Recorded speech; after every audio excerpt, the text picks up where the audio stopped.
Audience numéro 16. Le mystère de la création et de l'innocence originelle. La réalité du don et de l'acte de donner que les premiers chapitres de la Genèse nous présentent comme élément constitutif du mystère de la création confirme que le rayonnement de l'amour est partie intégrante de ce mystère même. L'amour seul crée le bien. Sa présence est quasi le résultat final de cette herméneutique du don à laquelle nous nous livrons. La félicité originelle, la signification conjugale du corps dans sa nudité originelle, tout cela exprime l'enracinement dans l'amour. Ce donné cohérent, qui se reflète dans leur réciproque expérience du corps, témoigne l'enracinement dans l'amour. Les premiers versets parlent non seulement de la création du monde et de l'homme dans le monde, mais aussi de la grâce, c'est-à-dire de la communication mutuelle de la sainteté, du rayonnement de l'esprit qui produit un certain état de spiritualisation. La félicité est l'enracinement dans l'amour.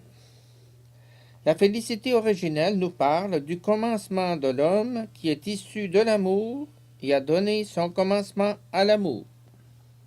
À son heure, Jésus sera témoin de cet amour irréversible du Créateur et Père. On peut également définir ce commencement comme immunisation contre la honte par effet de l'amour. La création est un don fait à l'homme, alors sa plénitude, sa dimension la plus profonde sont déterminées par la grâce, c'est-à-dire par la participation à la vie de Dieu lui-même, à sa sainteté. Elle est également dans l'homme le fondement intérieur et la source de son innocence originelle.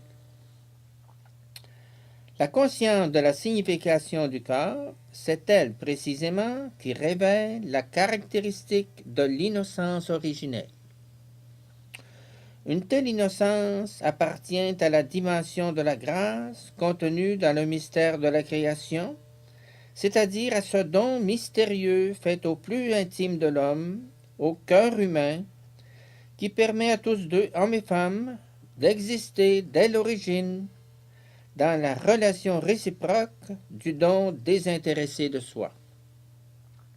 Il est essentiel que la découverte de la signification conjugale que nous relevons dans le témoignage du livre de la Genèse se réalise à travers l'innocence originelle. L'innocence originelle appartient au mystère de l'origine humaine dont l'homme historique s'est ensuite séparé en commettant le péché originel.